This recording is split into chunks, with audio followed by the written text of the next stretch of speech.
Welcome back into Bo Sox Talk. I'm your host, Jake Iggy, and I am here with one of the best Red Sox Twitter follows, Gordo. I don't know how he gets everything. He finds a way to track every single little thing that happens with the Red Sox. Also does a great job on Play Tessie. How we doing, my man?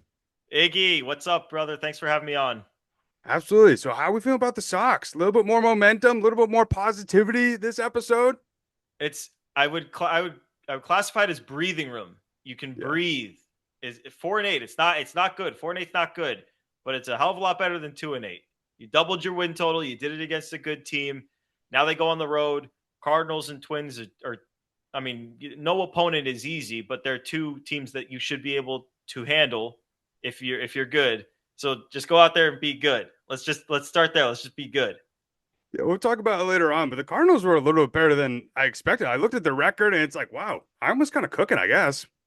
Yeah, I mean that man, the Twins are one of the four teams in the American League that, as we're recording this thing right now, they're one of the four teams that's above 500. So, I mean, I guess I can't really talk shit about them, but yeah, I mean the Cardinals too. It's the Jordan Walker show. That's what it is. Yeah, seriously. But yeah, luckily we're coming off of the first series win for the Red Sox against the Brewers. Also, vibes were high, at the beginning of the homestand, home opener, everything like that. They won that game, but still ended up losing the series against the Padres. But as you mentioned, 4-8. Got a little bit more momentum going into these next two series of very winnable series, but I wanted to kind of start out on some of the negativity that we saw around the ballpark. I saw you got a video of it as well of the sell the team chance. What was your thoughts on that? First off, Iggy, your video, pow, everywhere. It's everywhere. The sell the team chance. Um, I thought it was interesting timing. I really did, because we've seen this ownership group not meet Mookie Betts' price and basically say we got to trade this guy. We've seen full throttle where they promise the fan base, we're gonna do big things, and then they do nothing. We've seen some low moments with this ownership group in the last half decade or so. The last 2 years, I mean, they've signed $300 million contracts in the last calendar year. They paid Ranger Suarez. They spent the money. They signed the checks, and they let the front office cook in the way that they thought was best. So if you're mad at the Red Sox right now, I mean, to me, I look at why were they an 89 win team to now being 4-8, or at the time about to approach 2-8. So you're 2-8. How did you get from 89 wins to that? And it wasn't because the front office, or it wasn't because ownership didn't sign the checks. I mean, you can look at the offseason. First off, they ruined the relationship with Devers, and they traded him in the name of keeping Bregman at third, and they let Alex Bregman go. They used that money on Ranger Suarez, and they trade for Caleb Durbin, and all the guys they're trading along the way are killing it. I mean, none of that is ownership. It's all in the front office. So to me, I thought it was interesting that the sell the team chance, in my opinion, at that game were as loud as I've ever heard them. When I personally, I think the anger is being a little bit misdirected. Doesn't mean the ownership group has been perfect, because I think we all know the last half decade they've been far from it. But they're a hell of a lot better in the last year or two than they were in, let's say, 2020 to 2024. Yeah, I think it's like you mentioned, more of a front office thing. Like the ownership is always going to get the grunt of the blame just because John Henry doesn't talk. But at the same time, I feel like it's just like frustration boiling over. As you mentioned Betts, Bogey as well coming back during this homestand, how everything unraveled with Devers and everything like that. And then just like the inconsistency aspect. Like they haven't had back-to-back winning seasons since 2019. Like 2018 feels like a decade ago, almost a decade ago, Basically, honestly. is yeah. But at the same time, I think it's just like really starting to boil over. And with this just like early stumbling out of the gate, it's just like everybody's just bringing out their frustration. I actually reached out to our mutual friend Rob Bradford, who's covered the Red Sox for like 20 plus years, and asked him if he's ever seen anything like this, and he said no, which is just really interesting to see at this point that everything is just like really getting to that boiling point. Yeah, and listen, I get the frustration, and I love when fans hold people in positions of power accountable. And the ownership group has been far from perfect. So yeah, take your anger out wherever you want, because yeah, if this team isn't good enough, it's going to be tough sledding for those in power. Hopefully, man, I don't think it's going to be a year of what we saw in those first 10 games, but I genuinely don't know what it would be if it actually was. If that actually happened, I genuinely don't know what would happen at Fenway. At some point, the anger would turn into people just not going, but it would be Right. a long process to get there because it's so early. I don't even see that as a possibility. Like maybe there's some concerns with the team, but that's like are they good or are they really good? It's not a are they objectively awful. There's no way. They're not that. No, there's definitely talent on this team. It's just like obviously not putting things together. And I think there was just fair criticism over this last week of like, all right, are they going to look at potentially firing Breslow down the line? Is Core to blame? All these different sort of variables. And as you kind of mentioned, ownership is just getting the grunt of the blame just because they don't talk. Like Yeah. there's no ownership from the ownership. Like we see Steve Cohen, we see all these different guys like front facing, and when they lose, they'll go out and talk about it. But we haven't heard from John Henry since the Fenway Fest where he got embarrassed up on stage. But to be honest, like we were both at the ballpark, like it was loud, and it was interesting kind of hearing from different people, reading the comments and everything like that, and they're like, the spoiled Boston fans upset again, but it's like no, you got to understand it's like different here. And we just have this sort of expectation that you have to win. And especially when you have the money that the Red Sox have, and especially when like the June Lee great video that he put out of talking about the revenue that they bring in and the amount that they actually put out. And then there's that envy of like not being a Dodgers type spending team. It's like, all right, I get some of the criticism, but at the same time, we got to look at what Craig Breslow is actually what is he to blame? What is Core to blame as well? Yeah, and not to mention to your prior point, their ownership is suffering in part because of how great they were from when they bought the team to 2018 and winning 4 championships. They changed the standard. I mean, there was a time with not our generation, but the generation before us, one World Series in their lifetime, and they are set and they're happy. And it's just not like that anymore in Boston. It's the Red Sox changed that, the Patriots and the Celtics and the Bruins changed that. It's a different culture in Boston. If you don't make the playoffs, it's unacceptable to the fans, and understandably so. And I don't think any of the people who run the team and any of the people on the team would have it any other way. They want to win. And man, I just hope they do, man. I just hope they do. Now, it was interesting through this like tough stress that they've had, seeing all these different stats of people just trying to, you know, we've heard many people be like, "Oh, it's too early, like don't panic just yet." But then when you see some of these stats of like Justin Havens put out a great stat saying the Red Sox were this is the fourth time they started the season 2-8. All those teams have finished with winning records, but none of those teams have made the playoffs. So do you still think that they're a playoff team? It's a tough question because I it's so hard to say this early. And you can't sit here and say that the team that's 4-8 is a sure bet playoff team. And you look at the numbers. I mean, one thing that's playing in their favor is the fact that everyone else is sucking too. I mean, I just said it, the American League, 11 of the 15 teams are under 500, and one of the teams that's over 500 is the Twins. Like the whole rest of the AL East besides the Yankees is under 500. But so that's good. That's playing in their favor. But you look at some of the stats: eighth worst K percentage, 11th worst chase rate, fifth worst zone contact percentage, second worst whiff rate, seventh fewest homers. They're middle of the pack in walks. They're 20th in WRC plus. The starting pitching, 19th in K percentage, 15th in walk percentage. Like that's supposed those numbers. The pitching has to be great. For this team to be a playoff team, the pitching has to be great.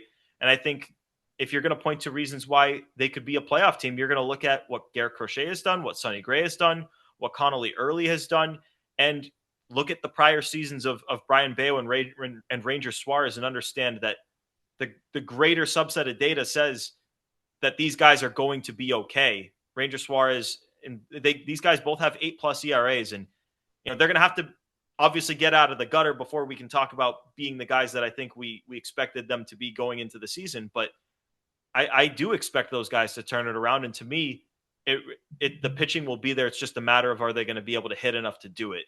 But playing in their favor is that it's crazy they're 4-8, and it's stupid to look at the standings right now because the standings don't matter this time of year. But they're 4-8, 4-8, 4-8.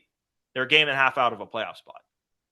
I think that's something that's always so funny. It doesn't matter how early in the season or how late in the season, you're always like just trying to look at the wild card standings and just try and predict and like forecast like where the Red Sox stack up and their chances and everything like that. And I feel like the one thing that a lot of fans need to remember, just with how rough it's been so far this season and a lot of the overreactions, I had some overreactions a lot, last week just because the vibes were so down. But at the same time, one thing that I just reflect on was how up and down last season was and how they were still able to find a way to sneak into the playoffs. And I think it's one of those things where we could see a very similar type of season where they have their very highs, they have their very lows, but like at the same time, with how just not good the AL has already shown to be and not competitive the AL East has already shown. Like the Blue Jays are struggling, the Orioles are struggling. Obviously, these things could easily turn around over the next few months, but at the same time, it's not like the Red Sox are in the bottom of the barrel and everybody else is like way above them. It does stink to see the Yankees up, especially on the Fenway scoreboard. They're way on the top, and then the Red Sox are on the bottom. But at the same time, I think if just like everything obviously just like goes right, which that's what we hope happens, but like they just need to go on a run. They just need to hit that momentum. And I feel like with how the AL is kind of stacking up, I feel like it could be a very similar situation where they do find a way to sneak in. But some of these early losses could definitely hurt them, like it did last year, to where they had to go to New York rather than playing in Boston. Yeah, I mean these games in April, you can talk about it's small sample size, whatever, but they count the same. Again, the good news is just you look at some of the premier teams in the AL who we thought were going to be really good going in. Yankees aside, they're good. You look at the Mariners though, they're worse than you. They're 4-9. So I don't want to say it could be worse, but it could be worse. And hey, if those teams were 9-4 and all and if the AL looked like the NL, let's say that because the NL only two teams are under 500 in the National League, or at least going into today. That could have changed. I know there were a couple of afternoon games, but I mean you're in a spot where you count your blessings that you've been allowed to struggle like this and really not dig yourself that much of a hole. Like if you're going to be concerned about the team, don't be concerned because of the record. Be concerned because of what you've seen on the field. Because there have been a lot of concerning things, and there are going to be things that need to change if the team is going to, if the team wants to take this 2-game win streak, if you want to call it a streak, and turn it into something more that can be sustainable throughout the season. Yeah, you brought up a lot of those great numbers of like what they're not doing great on, especially on the pitching and offensive side. I want to get to that in a little bit, but I think the one thing that we've seen just continue to hurt this team throughout, especially like the last like 5 years, it was crazy to see, especially just like defensively, focusing on the defense now, just the stat that came out that the Red Sox since 2019 are far and above had the most errors of any other team in the MLB and currently ranks second in errors overall. But I think this is just like what we're kind of seeing of these mistakes are really starting to hurt them. Obviously, like, in the first Brewers game, we saw the bad throw by Roman Anthony really ended up just like costing them the game. Trevor Story in that specific game had multiple bad throws. Caleb Durbin has had some issues over there at third base. So I think this could be something, and it's crazy how early we're talking about this, to where the Red Sox need some sort of defensive alignment as we get on to actually be able to get this run prevention thing to actually work and have some good defense. It's so funny with the defense. You thought last year couldn't be repeated, where it was basically, the metrics like them, but the errors are just through the roof. And it's been that again. You said second in errors, but you look at it, they're 10th in DRS, 15th in outs above average. So I mean, there are good things happening, but it's what you're saying. The Trevor Story defense at short has not been good enough. The Roman Anthony throwing is maybe maybe the second biggest mystery of the season, because the biggest mystery of the season might be Cedon Rafaela and his metrics in center field being down. And you saw him make a couple of poor reads, and he lost the ball in the sun in the home opener. There's been some weird. I mean, but that's the number one thing that if you're going to talk about small sample size and something that's not going to continue, Cedon Rafaela is not going to be a bad defender. If you want to Right. point to anything with the defense, I would say it's two things. I would say what has happened to Roman Anthony's arm, and what do you do about Trevor's Story at shortstop? Because if you're going to be a pitching and defense team, you kind of have to have a good defender at the most important defensive position.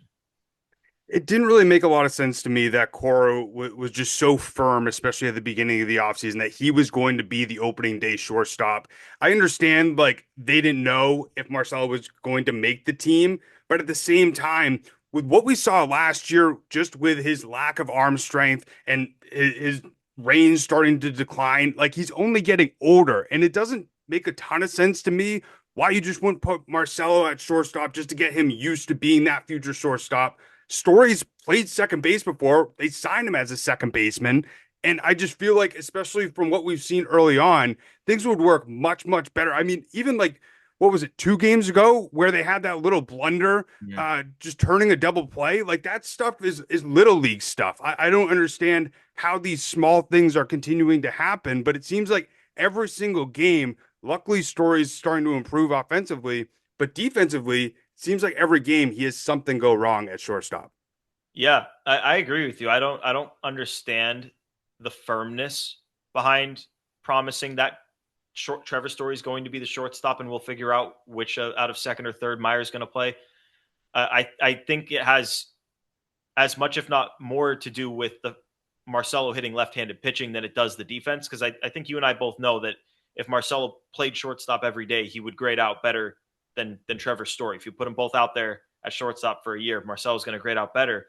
But because of that platoon thing, it really isn't as easy of a fix as it probably should have been. I mean, first you start off with the fact that neither of them took ground balls at the other position in spring training. Marcelo, it was second and third. Trevor, it was only at short. Now you factor in the fact that Marcelo is still adjusting to hitting right-handed pitching at the big league level. He struggled against lefties in the minors. I don't think he's ready to get thrown into the fire against left-handed pitching at the major league level yet. And then you ask, okay, well, why not just platoon it short? That's kind of the discussion to me, is why are you so against platooning at shortstop? And their answer will be, we want a consistent force there. That's the captain of the defense. We want it to be the same guy every time. I get that, but if you tell me you have a Marcelo Meyer and IKF or Monasterio or whoever platoon it short, if you're telling me that that's going to give you a better shortstop over the course of 162 than Trevor Story at short, I understand you want a captain there, but give me that defense. Marcelo, what do you think? A right-handed starter starts what? 75-80% of the games?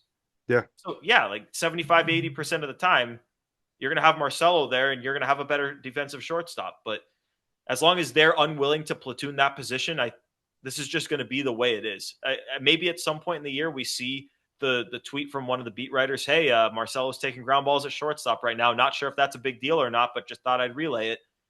That's going to be when we can start talking about, okay, what's going to be the plan moving forward. But for now, I think they're just going to give Trevor Story a chance to right the ship, which is what he did last year for a portion of time. I mean, he started out last year bad defensively. He ended it bad too, but in the middle 4 months, he was fine. He was fine at shortstop in the middle 4 months. Yeah, the other point of just the platoon as well is we heard, especially when the Sox ended up signing IKF, outside of just the assumption that he was probably going to replace Romy Gonzalez as that, utility infielder.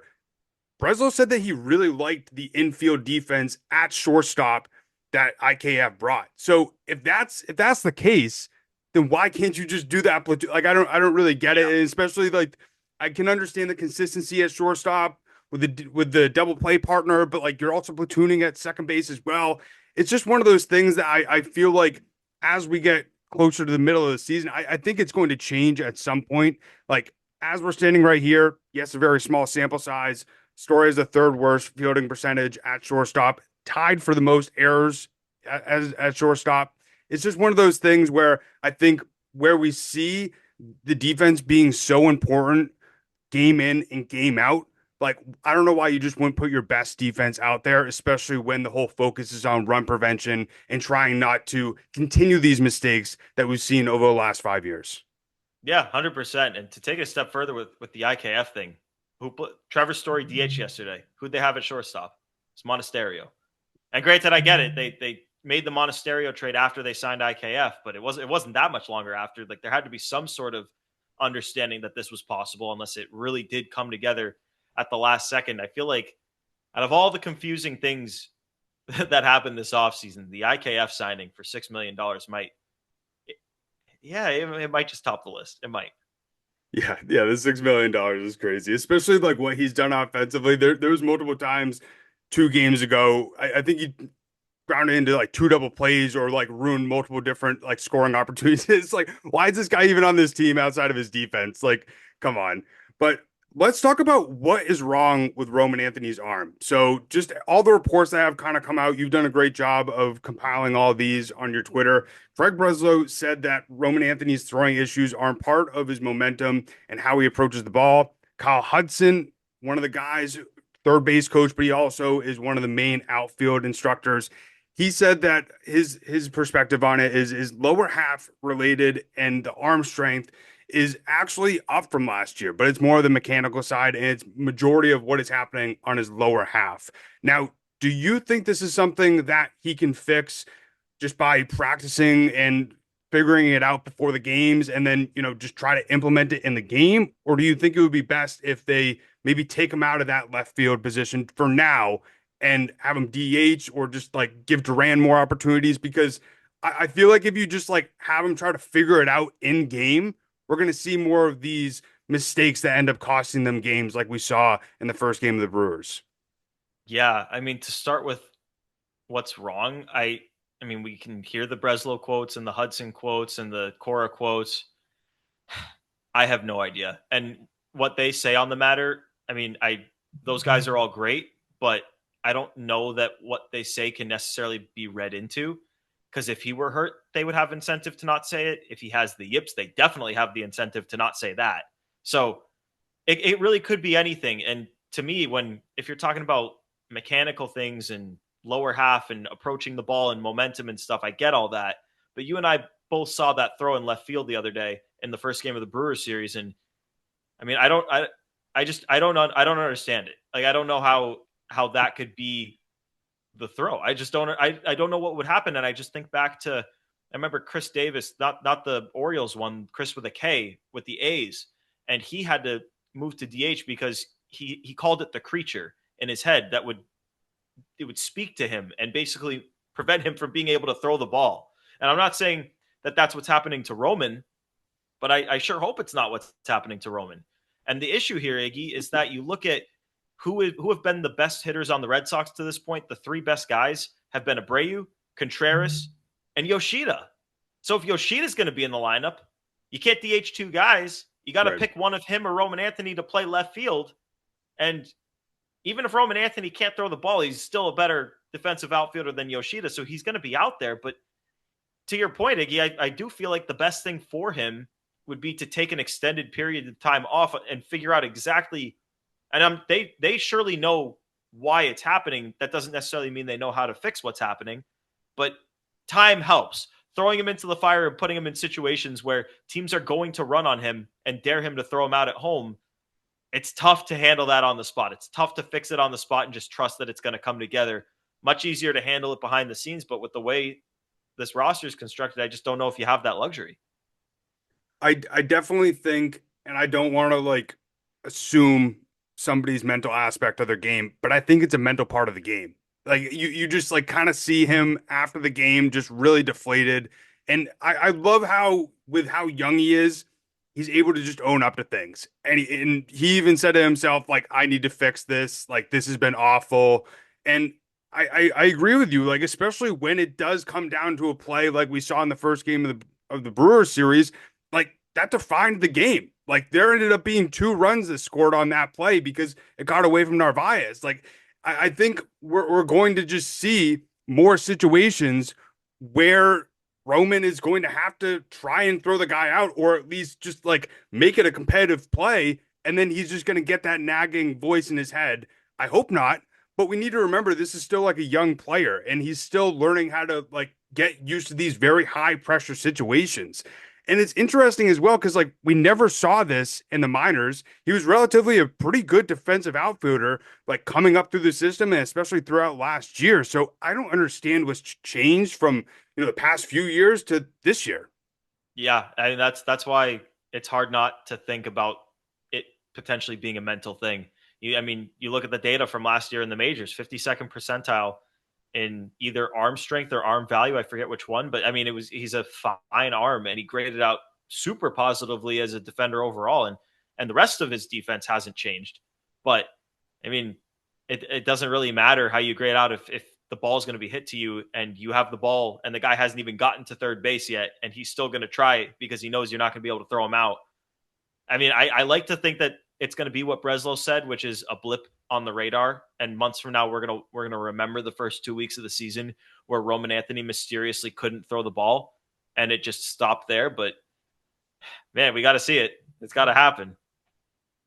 But like you alluded to it, and I don't want to go into this whole discussion because it's just like something that's so beaten down. But I feel like in situations like this, I'm glad that Yoshida's on the team, that he's one of the best hitters on the team. But like if they had more roster flexibility, they would be able to have Roman take some time out of fielding and put him at DH and put Duran in left field. You know what I mean? That's where these things kind of come in with the lack of roster flexibility, especially in the outfield. This just like prohibits you from being able to do these different things or get Duran more time. It is really interesting too. Side note, how like much they've been sitting Jaron Duran. I saw Chris Cotillo put a tweet. I don't have the numbers specifically in front of me, but just like that, his amount of games that he's going to play this season and just like the plate appearances is going to be way down compared to previous years. And it's just kind of weird to see how they've kind of put him into that position. Yeah, and I'll tell you that's including a time period where Masa Yoshida, for a period of time, basically was not playing. And now you look at what he's done with the bat the first 2 weeks when he has gotten in there. I think he's earned the playing time. So if Masa's playing time is going to go up, we're talking about the first 2 weeks, and Jaron Duran's playing time is down from where it was the last year and the year before. I mean, it's only going to keep going down, and this is the price you pay. And for not trading an outfielder this offseason, and I understand better to have more talent than less, but you talk about wanting to get Jaron Duran and Cedar Rafaela going. The way to get them going is not to have them playing 4 or 5 games a week or whatever it would come out to be, maybe even less at times. It's get them out there every day. Cedar Rafaela took 2 months to get going last year. Jaron Duran, his best month was in the middle of the summer in July.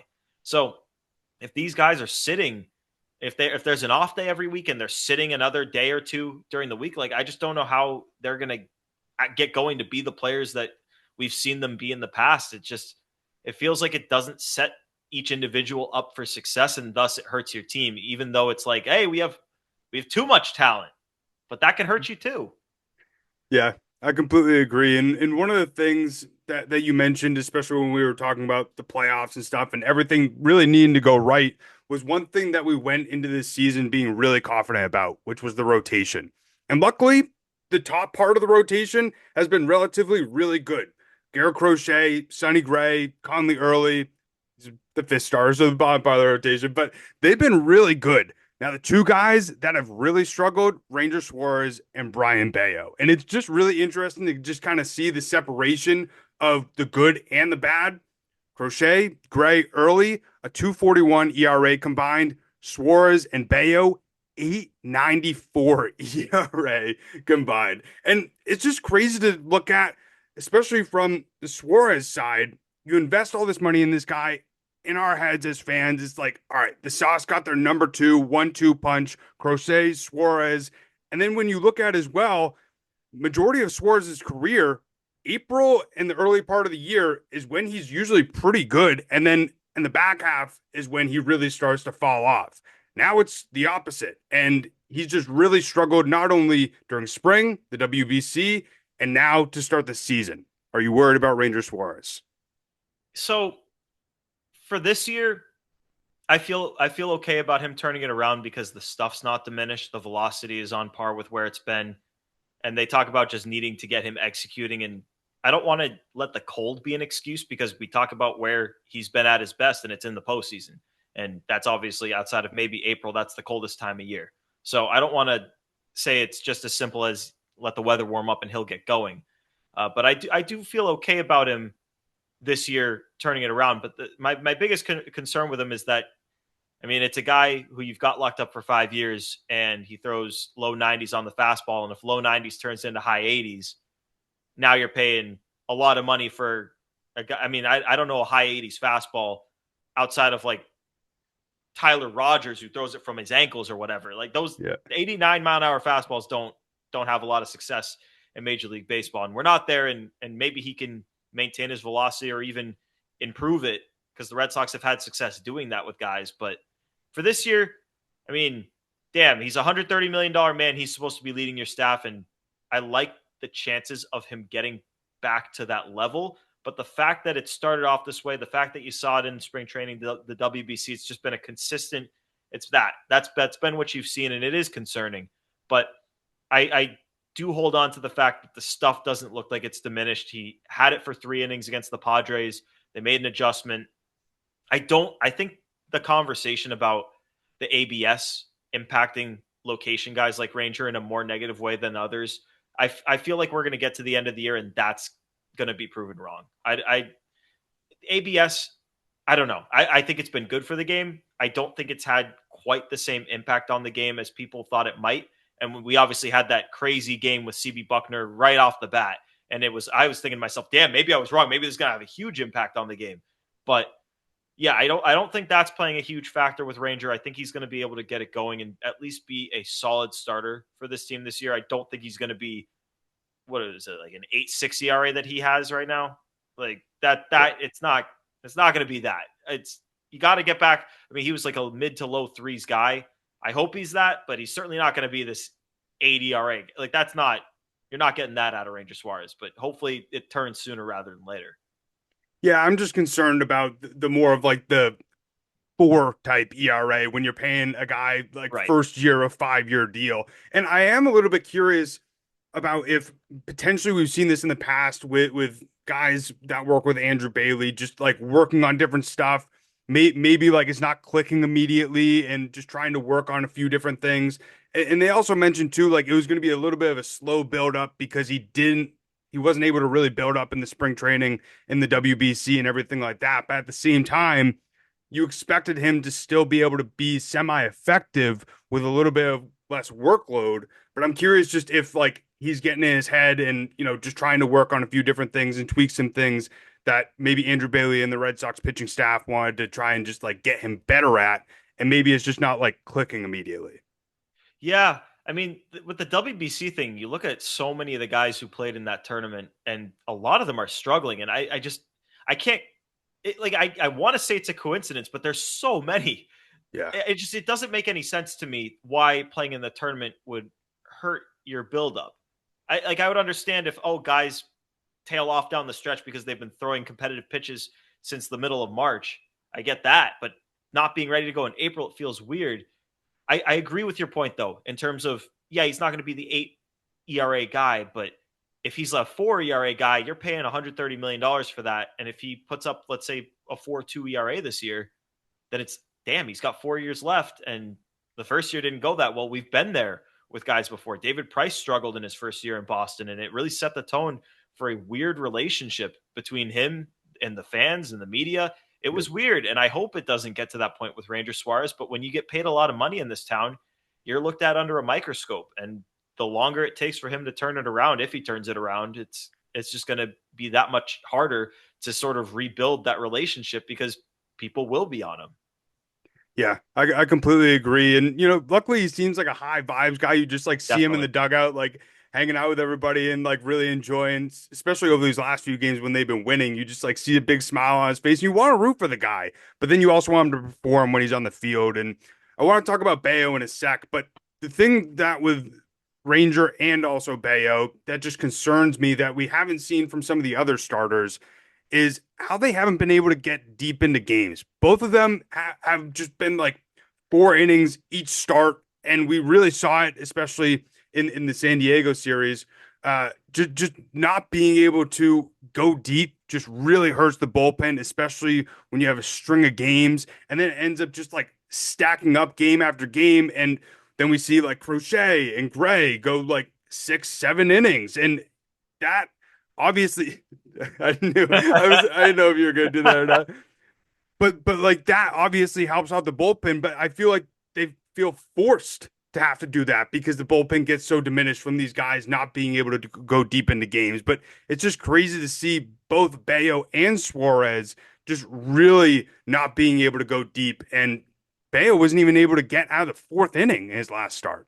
Yeah, and you see the impact. I mean, they pushed Crochet over 105 pitches. They gave him another batter after 105 pitches in April.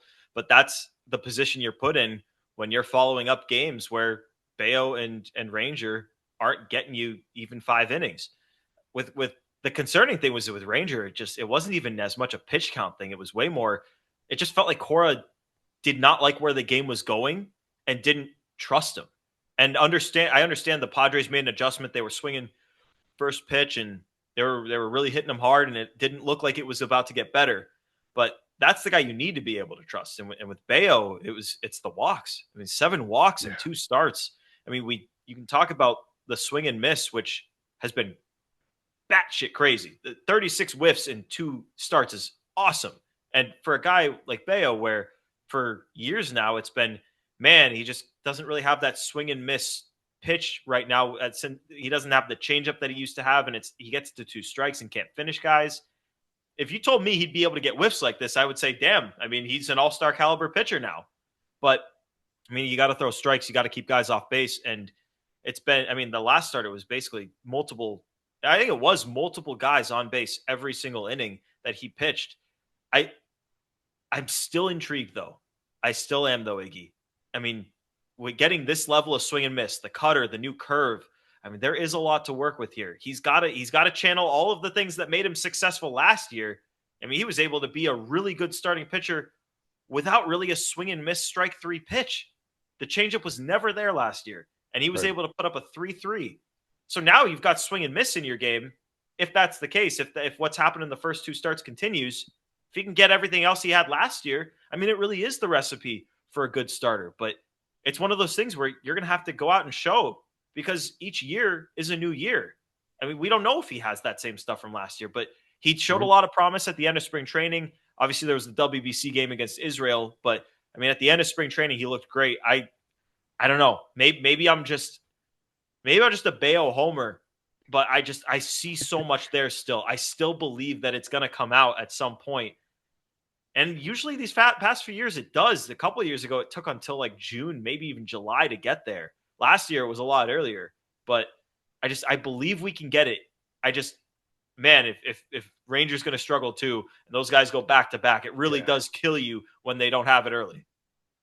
And I think especially with Bayo, we've seen so many times throughout these past few years, like it's a big mind thing for him. So I think he just needs to have that one good start, and then like he'll have that confidence. And I feel like especially with his control, that's one of those things to where that when you get more confidence in where you're throwing it, the better you are, and the more likely you are just to like get it in the zone. I'm not trying to predict how his mental game is going, but I feel like especially as a pitcher, when you are stacking up those walks, the more you just get in your head and you're just trying to like, I need to get it in the zone. You're just trying to like aim rather than just like actually like get the best pitch in the best part of the zone, and you're just like thinking too much. So I think both of these guys will be able to get it together at some point this season. But as you mentioned, like when they are back to back and when the rest of the rotation, which we had a lot of high hopes for, and there's just like so much investment in, especially with the whole run prevention approach, it's just like performing. And then these 2 guys back to back, like are just like shit in the bed. It's like, all right, like we maybe need to move some things around if like this continues to happen. I'll tell you, Iggy, the run prevention model doesn't work if two of your starters don't prevent runs. Like the starting pitching has to be the biggest strength of the team. And you look at the stats. Oh, if they get a quality start, they win. Okay, so we need quality starts from the starters, and these 2 guys are capable of doing it. And we've seen it in the past. We saw it last year. We know what they can be. They just got to go out there and do it. I think they will. I have concerns with the team, but it's not the starting pitching. To me, I understand they're some of the biggest strugglers on the team have been in the rotation, but those guys, I have a lot of confidence in the 2026 Sox starting rotation being a real strength. It's the offense. When you get to the offense, that there are some things that the ceiling may be limited, but the ceiling is very much there with the rotation. All right, let's talk about the offense. As you mentioned earlier in the show, you know, seventh least amount of home runs. Obviously, the power was something that we were concerned about going into the season. We've seen it start to pick up a little bit, just like being able to get on base, being able to generate like run opportunities, being able to take advantage of runners in scoring position. That was obviously something last year that was really detrimental to them, especially at the beginning of the season, that they just weren't able to get done. But we're starting to see Trevor's Story start to hit a little bit better. Wilson Contreras has become one of the best hitters on the team. But the one thing that concerns me about this offense that we saw help them so much in this Brewers series, it's great that they're drawing walks and it's great that they were able to take advantage of those opportunities to be able to score runs. But those were essentially their only run opportunities throughout those games and the main reasons why they won. So they can't expect for this to continue to happen throughout the next few games or just for the rest of the season. Yeah, I mean, you look at what they did in the finale in the Brewers series. It was 8 walks, 6 strikeouts, and when you're talking about a team that's going to win on pitching and defense, you're gonna need to do the little things well. You're gonna need to put competitive at bats, and they did that. The outs were competitive, like they would move runners over. That was great. The issue though is that's not the most sustainable way to score runs in Major League Baseball. The pitching is way too talented to count on 3 singles to score runs in an inning. You have to be able to draw walks and you have to be able to hit the long ball. And I love that they drew walks. I mean, 3 of them were from Monasterio, who I've really liked. I don't know if there's a ton of a role for him beyond left-handed pitching, but we'll see more left-handed pitching in the future and thus hopefully see more of him. But you got to put together competitive bats and you got to figure out how to hit the ball to the ballpark. 7th fewest homers in baseball, and they're 20th in WRC plus, basically the 20th ranked offense right now. I mean, they're not built to be a big thump offense. They're not built like an offense that's going to be a top 10 group in baseball. So to me, it really is just going to be about putting together competitive at bats, being able to push starters from the game. You look at game 2 against the Brewers with Mizorowski. They got him on the ropes. He was tired. He was walking guys. Like they took advantage when they got an opportunity. They took advantage. You can't be bad with runners in scoring position. You have to take advantage of opportunities. It's weird. Like they're gonna have to win games like the Brewers do, like a team like the Cleveland Guardians. It's not our typical Red Sox team, and it's not the type of team that you would normally want to build for a ballpark like Fenway. Doesn't mean they can't win with it, but yeah, you're not going to be able to win by chasing at the rate that they have to this point. You're going to have to draw walks. You're going to have to put together competitive at bats, be able to move runners over, go first to third, run the bases well, steal more bases than they have. Those are all the sorts of, like, they just got to do all of that better. And it's a lot, but so many of these guys, and Craig Breslow was talking about it on WEI this morning, but so many guys, it's not even just that they're not taking the steps forward that we think they're capable of. It's that they're playing significantly below their career norms. So we know Right. there's a level that they're capable of, and we expect them to get back there. But even at that point, is that enough? And that's where it gets back to the pitching. It's if you have elite starting pitching, then that'll get you to the playoffs. If you don't, your pitching's just good. Middling offense isn't going to be able to do it. I completely agree. And, the offense was something that we were concerned about going into the season. And I feel like some of the biggest things that a lot of fans were concerned about are starting to show. And it's always interesting too, just to try and see like some fans trying to just like make excuses for like not adding a power bat. And it's like Trevor Story is gonna like be able to come up clutch. What are you talking about? Roman's gonna hit 40 home runs. He's automatically gonna be this great hitter at 21 years old going into his second year. And I feel like especially from like what was the mindset is like, all right, a lot of these guys need to have like career years and be able to just like try and be better than maybe we think they can be for them to actually be a middle of like the league type offense. And I just think that like what we saw from the Brewers series, I agree. I think that's what we're going to see for the rest of the season, just being able to play small ball, like be patient at the plate and being able to come up with those opportunities when they get them. But at the same time, when you are going against some of these better teams, like that's just like not going to get it done. And so I am very curious which guys we do see being able to like be develop and be better. Luckily, as I mentioned, it was Story. Like he's finally starting to be one of those guys in the lineup that like we hoped would be able to produce runs and like create opportunities and everything like that because he's another guy that I feel like they put a little bit too much pressure on, like a 33-year-old who had a great offensive season last year, but like who's to say he's going to repeat that? And I'm just curious to see how it maybe hurts them down the line with some of these much better teams.